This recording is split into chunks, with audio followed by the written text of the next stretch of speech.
let me just start to introduce ourselves. My name is Princeton. I'm also known as Super Dog or Wolf in the Discord channel. Um, I'm a community manager, as you all know, for Discord and also Twitter. Our Telegram page is in progress. We're still working on it, getting the bugs fixed out first while we launch it soon. Um, by day, I'm taking people from one country to the next. I'm actually a flight attendant for one of Malaysia's big airlines, and at night I'm here. Anyways, on to our next speaker, Andy. Please introduce yourself. Hi guys, my name is Andy, also known as Supa Lola Bunny. Being part of the team, I'm in charge of the metaverse, so I'll be the one behind developing the story. In addition to that, I'm also in charge of the game, so I'll be in charge of doing the game concepts as well as the mechanics. Next we have is Keith. Hey, so yeah, Keith or Timestream. I'm the CMO of Supa. I'm mostly in charge of the strategy and operations of all the marketing channels. And just to give you a bit of my background, I've mostly worked with large multinational fintech and F&B brands in the past. And lastly, Brian, if you want to introduce yourself. Yeah. So I'm Brian. I'm also known as Encore on Discord. I'm the CEO and CTO of Supa Foundation. My role is mainly overseeing the whole project and essentially all development in the project, such as the website, the Superfuel app, and in future the development of smart contracts for the Supa Foundation token, NFTs, and smart contracts involved in the game. Yeah, so let me give a good morning, good evening, and good afternoon to everyone out there. Uh, Briefly introducing our Super Foundation to our new recruits who've just joined us. Super Foundation is basically a play to earn NFT based game set in our own unique, ever expanding metaverse. We'll be delving more into this as we go through the AMA questions one by one. You will not leave out anyone. If you have any questions, like small questions, or maybe you want to say a hello, just do give us a shout out in the general chat. I'll be looking at there from time to time. Um, to mention this at this stage in terms of our roadmap, we are at the community building phase. We are midpoint actually in the community building phase, and as per our roadmap, what happens next? We are also in the final stages of signing an agreement with a launchpad for our super tokens. Subsequently, we will be moving on to our NFT sales and the secondary marketplace in phase 2, and we are currently building a user portal for our users to maintain their NFTs and interact others in the beta test of our game. So, to our first question of the AMA today, let me see over here. It is by our own very own newly made moderator, Kukoi. He asked, why did you choose to go with a UK-based business instead of the usual like Malta, Seychelles, China, or whatever else? Is it purely for transparent reasons, or was there something else? Yep. I'll answer this one. So we chose the UK to set up our company as we were more familiar with their regulations and corporate governance.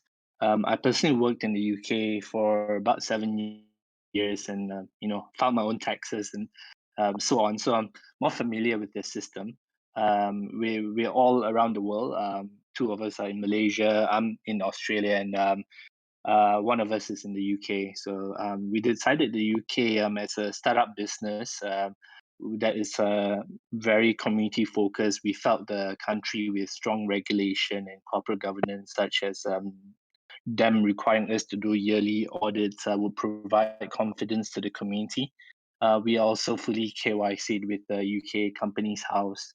Um, this is opposed to other territories such as British Virgin Islands or Seychelles. Yes, there's a 0% tax, which is good for any company. But we felt providing the community confidence and a brand image was more important to us than tax rates per se. And I think there was another question that in terms of the IDO. As for the IDO, we're currently at the final stages of signing agreement with Phantom's one of major launch pads, Sci-Fi. We plan to launch our super token through via CyberFi.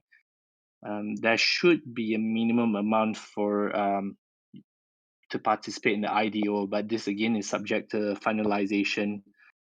One of the other queries by one of our recruits is what token will be used to purchase a super token, and I think they were pushing for, not the launchpad token, but the native token on Phantom. So we've discussed this with CyberFi, and they've agreed to look into purchasing via Phantom tokens itself.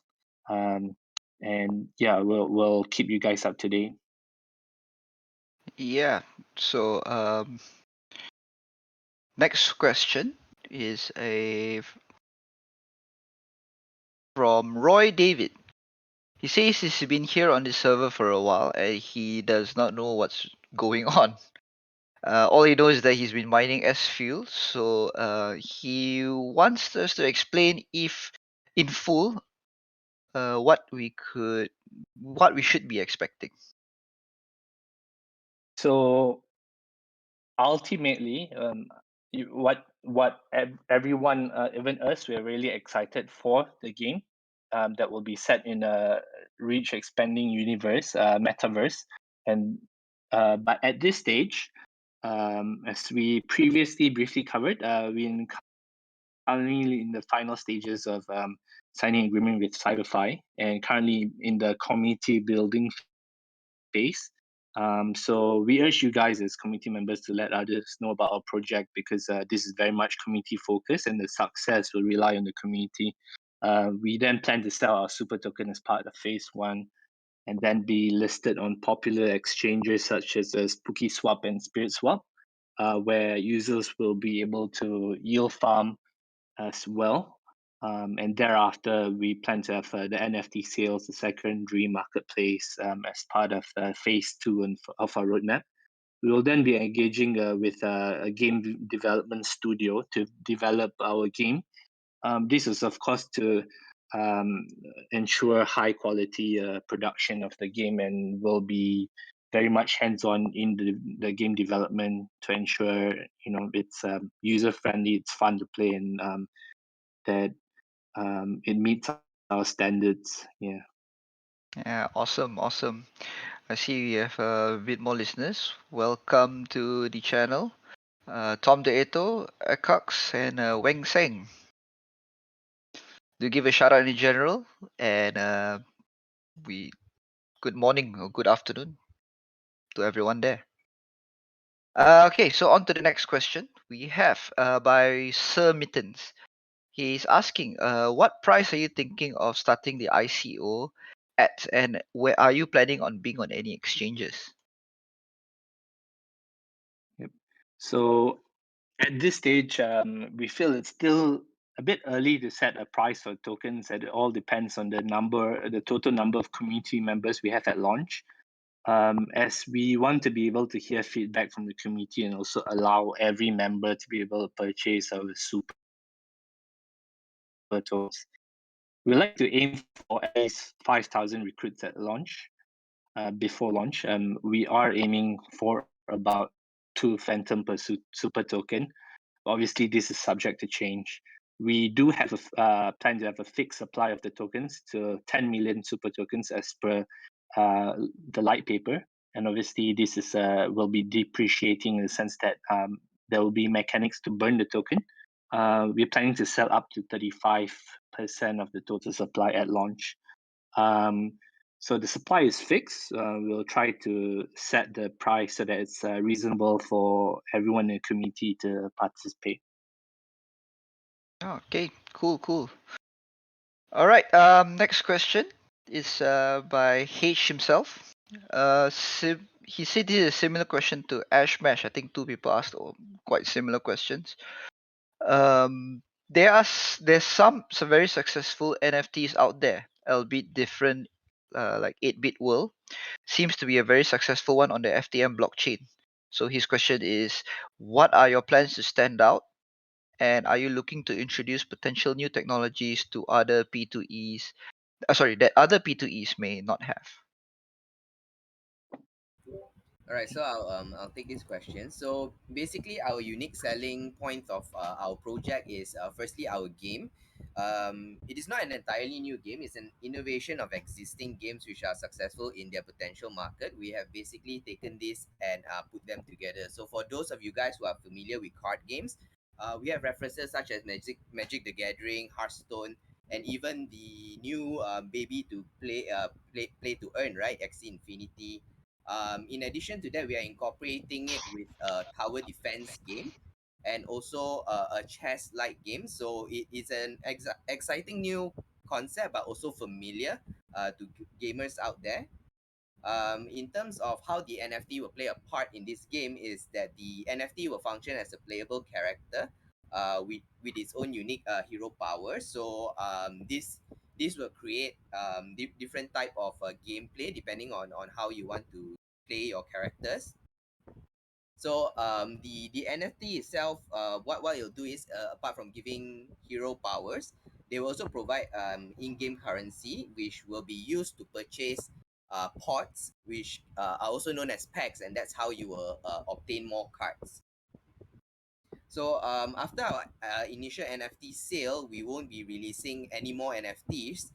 So in order for new players to come into the game, they will need to buy the NFTs from our existing players. Um, Using the existing NFTs, there will also be an option for players to fuse these NFTs to get another NFT. So that would be one of the ways that we'll grow our player base as well. So all fees taken for fusion will be burned to maintain the NFT price. Um, and users will also be able to sell their upgraded units on their secondary market. So all these in-game cards that you get from the ports will also be available for sale on the secondary market. Secondly, our unique selling point would also be our expanding metaverse. So it's a story that it's not just for the sake of a story. It's not just for flavor to build context with our community, but we do plan to expand it into a growing story that will consist of many one-shot stories that many one-shot stories, and in addition to that, we will also be having new games that will be within the same metaverse. So existing community members will already be familiar with the metaverse, and when the new game launches, yeah, there will be even more familiarity and also new growth to the content that we have. um so yeah, so it's not just a story, it's also a universe that we're building. So, as Yeah. for this being very much a community focused project, we like our members to be active, and as to how you guys can be active. Some examples I can draw to is some of our members have already started their own subreddit for Supa Foundation. Some have posted on their own blog. Being active can also mean answering questions asked by newer recruits and participating in future events we have, such as quests in our story, and also attending AMAs such as this one. This is very much a community focused project, so our strength is in the is in our community. So we encourage our community not to only strengthen us by the numbers, but also remain active, engaging within community channels such as Discord and Twitter. And we also plan to create our own Telegram group very soon. um, the more people we have, the larger the community, the more people know about a game, then the more people will actually play the game as well. Then it'll be more competitive. In future, maybe we can even have our own tournaments in and events. And we do plan to create a profile page for each and every user using our Web3 technologies, so that they can check out key stats of their NFTs and in game, and also interact with others. Yeah. Okay, that's good. Um, Tom Dieto, he asked this question. Looking a little more at individual projects behind the project, he saw in chat that most of us are gamers. Yeah, I did mention that most of us are gamers here. What are our favorite games to date, and were they an influence in deciding to develop a card game? Or why did you decide on a card game? All right, so I'll take this as well. Okay, so yeah, we're all gamers and we play all type of games. And what are our favorite games? You guys wanna just mention your favorite games at the moment at the top of your head? Well, um, last time, well, my favorite game was Dota. Actually, currently is too. Uh, Currently, I've been playing a lot of Ghost games, namely Phasmophobia. That's one of it. Brian Keith, any favorite game that comes to mind? Yeah, I enjoy playing Hearthstone. It's quite competitive, and there's yeah, obviously every season there are new there's an introduction of new sort of gaming modes, and it's quite fun. Yeah. Yeah, well, I'm more of a shooter kind of guy, so I play like Valorant and Call of Duty, those kind of games. Yeah, right. As for me, Nice. I'm more of a card game kind of guy. So my current favorite game and has been for a while is actually Magic the Gathering. If you guys are familiar with that, so I play this game in paper format as well as digital format. Why we've decided to develop a card game, all right? So playing in the paper format, right, you will see the fluctuation of card prices depending on how the meta of the game is. This will influence the price of the card for the community to buy and sell.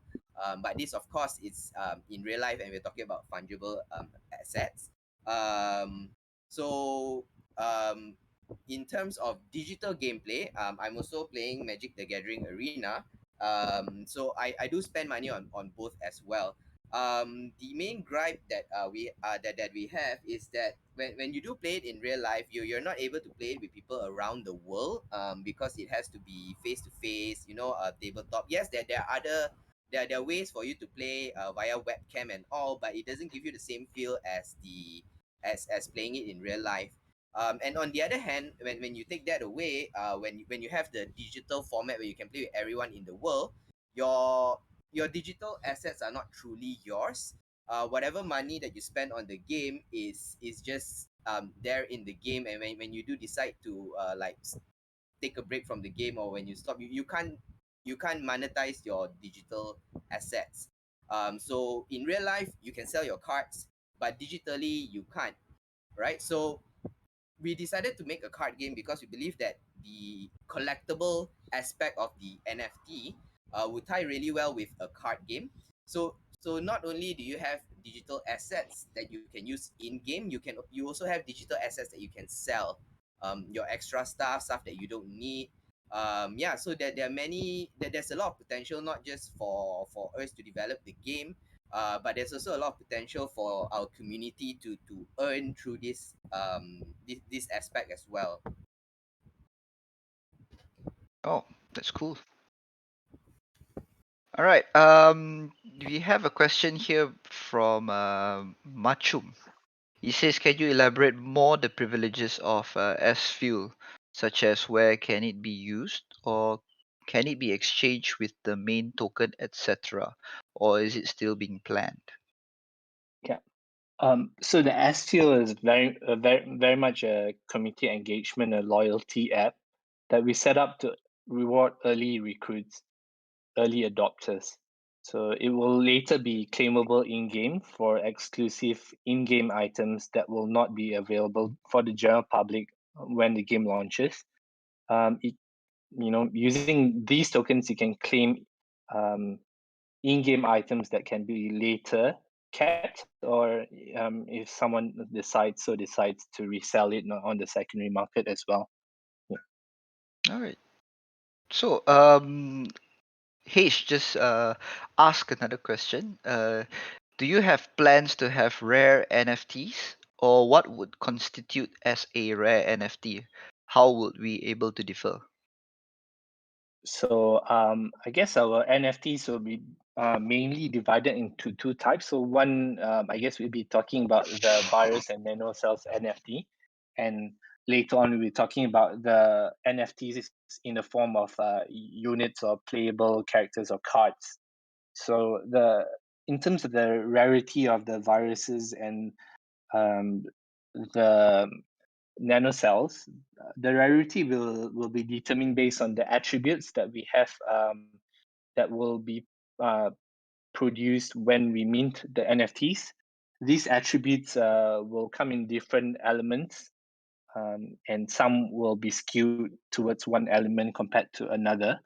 These elements will then determine the rate of how fast or how quickly one will be able to yield their, farm or yield their packs or their pods. To so basically, in future, we sort of predict that many different users will be favoring maybe one attribute towards another and trying to fuse other NFTs to build different so that they are skewed towards one element, and this element should be able to give you a subtype or unit that you are after to build the deck. Um, so in terms of the rarity of the units, as with any card game, there will be rare cards and more common ones, and obviously the rarer ones will be harder to find and um, harder to upgrade. And in the end, obviously, will fetch a higher value in the secondary market as well. All right.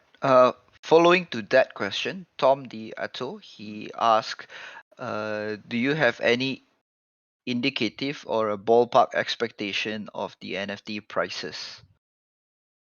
Yeah. So at this stage, we're still at the community building phase, as previously mentioned. But the ballpark price that we're aiming for is around 100 Phantom. Um, because obviously it's not just a form of art, a collectible, but it also have it is a utility NFT as well. So we think a price of around 100 Phantom is quite reasonable. Yeah. Yeah, okay, that's good. To anyone out there listening, if you have any other questions, you can post it in general. I will open the AME questions for more questions from the other users who are um, listening in onto this, maybe on our YouTube page later on. Um, to everyone here who is listening to us, thank you so much for coming online this very late at night. I think most of you are from the Europe region, which is around midnight now. And to future players, please stay out there and be super. Yeah. Guys, yeah. Yeah. And obviously, thank you for joining. Everyone who joined will be giving out. You guys will be entitled for the whitelist, and will you'll be in a separate group on Discord for the whitelisting. Yeah.